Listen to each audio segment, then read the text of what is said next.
Buenas tardes, bienvenido sea usted a esta entrevista del Comité de Evaluación del Poder Legislativo. En primera instancia le pediríamos un nombre completo, cargo al que aspira y de dónde es originario. Gracias. Mi nombre es Gildardo Galinzoga Esparza, aspiro al cargo de magistrado en el Tribunal de Disciplina y soy originario de Michoacán. Muchísimas gracias. A mí me corresponde hacer la primera pregunta y yo quisiera saber cómo interpretaría y aplicaría los principios de proporcionalidad y debido proceso en los casos en que deba interponer una sanción disciplinaria a un juez o a un magistrado. Si podría decirnos, por favor. Gracias. Hay que entender que la Ley Orgánica del Proceso de la Federación estipula que los procesos de responsabilidad administrativa descansa en varios principios constitucionales que también imperan en materia penal, entre ellos precisamente el de debido proceso.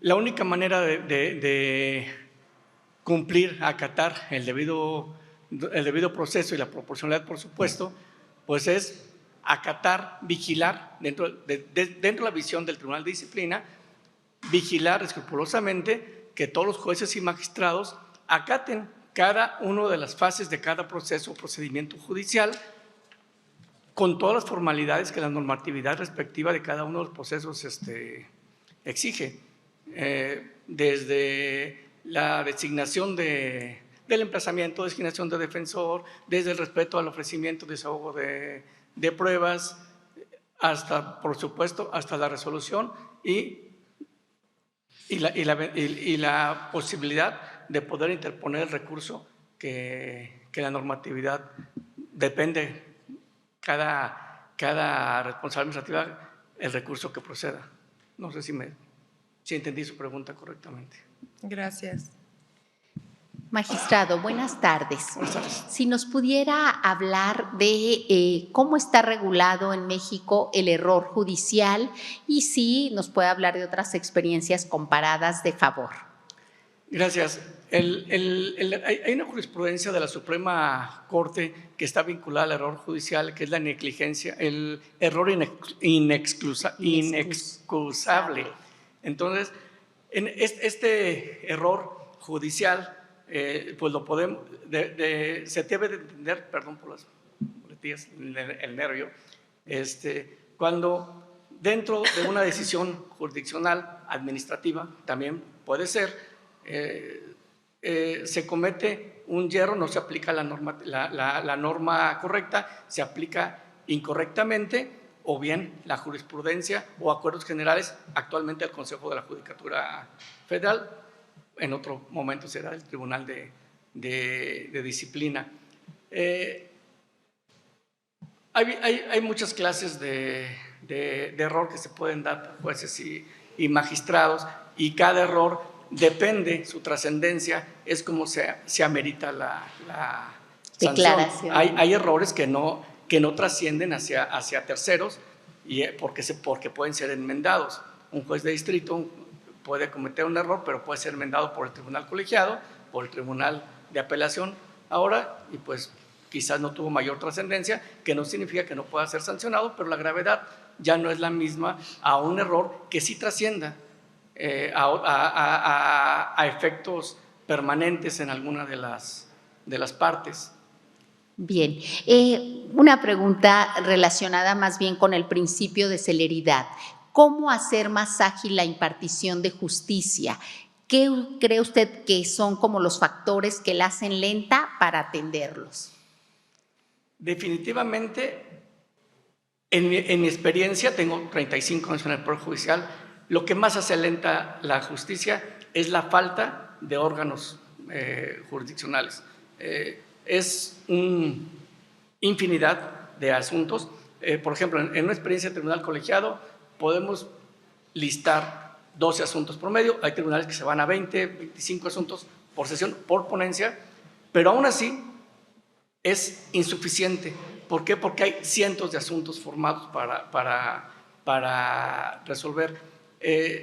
Definitivamente debe haber por lo menos dos razones concomitantes: suficientes órganos jurisdiccionales y suficiente capacidad en el juzgador judicial. Y por supuesto, suficiente capacidad de revisión de los tribunales, de los órganos disciplinarios para revisar que todo esté adecuado. No por hacer las cosas rápido se van a hacer mal. Entonces, creo que en este momento de la Administración de Justicia Nacional, al margen de cualquier otra política pública judicial, la creación de órganos jurisdiccionales es indispensable para acelerar el rezago que existe en el país.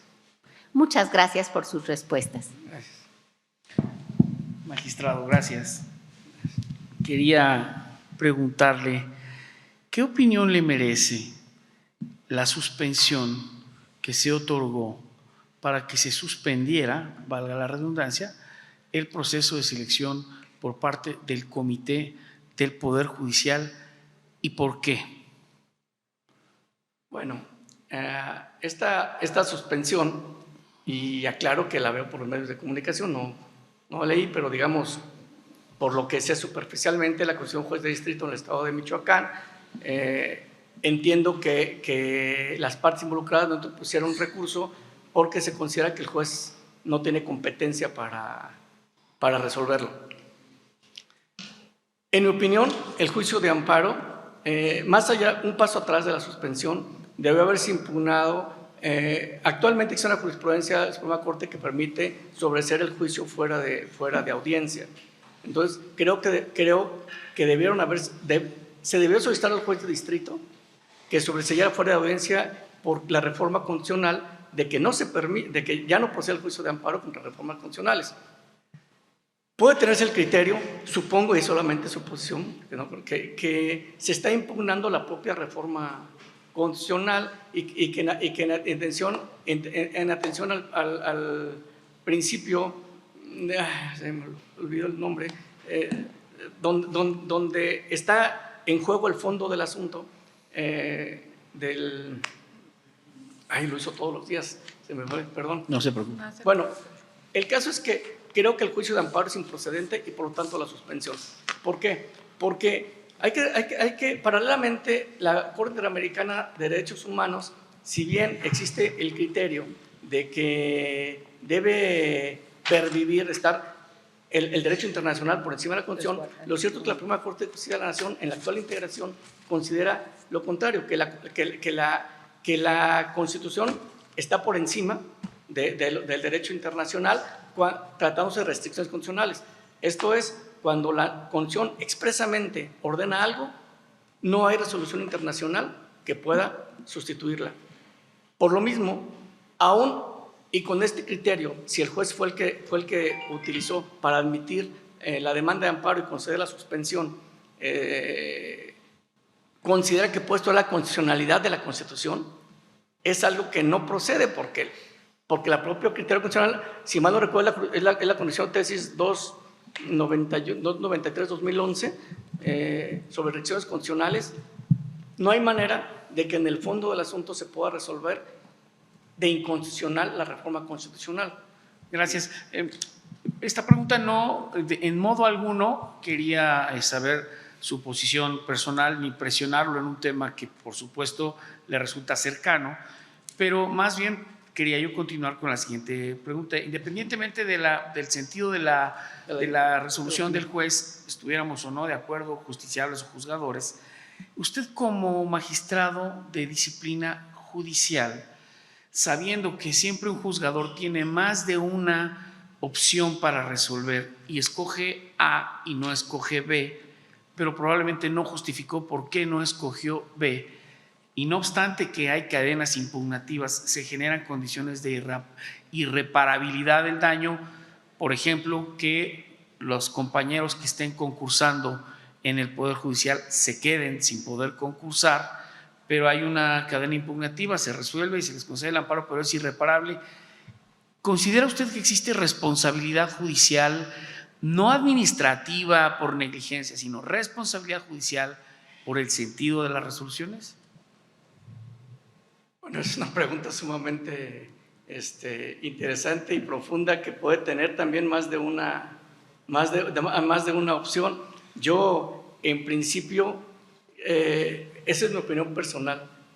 el comité de evaluación del Poder Judicial no tenía facultades para haber suspendido el procedimiento de elección, porque entre su organigrama de creación no está prevista la notificación de la suspensión de juicio de amparo, y por lo tanto habría que ir a una opción final que dice acuerdo de creación, de que los casos no previstos tienen que ser resueltos por el Pleno de la Suprema Corte.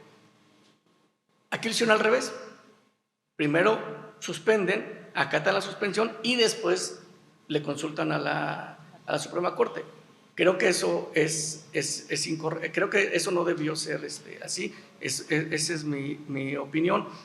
Y sobre esa base, pues creo que sí hay una responsabilidad judicial, porque incluso hasta administrativa, porque creo que todos los aspirantes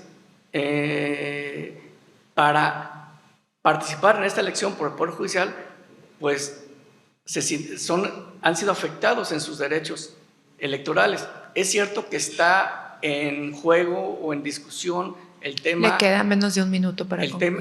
El tema de si es electoral la competencia o no, pero al final del camino, al ser descartados de la elección por causas no imputables a ellos, pues claro que se está cometiendo un daño, porque bueno, en apariencia pues no es lo mismo ir por un poder que ir por 3 o ir por 2.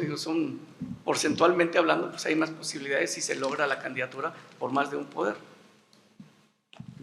O peor tantito, si inscribieron por un poder, pues se quedaron sin participar. Entonces, claro que sí hay un daño, sí hay una responsabilidad. Muchísimas gracias. Ha concluido el tiempo de su entrevista. Le agradecemos su presencia y sus aportaciones y le pedimos estar atento a cualquier notificación que pudiéramos hacerle llegar. Muchísimas gracias. Gracias. Gracias por sus respuestas.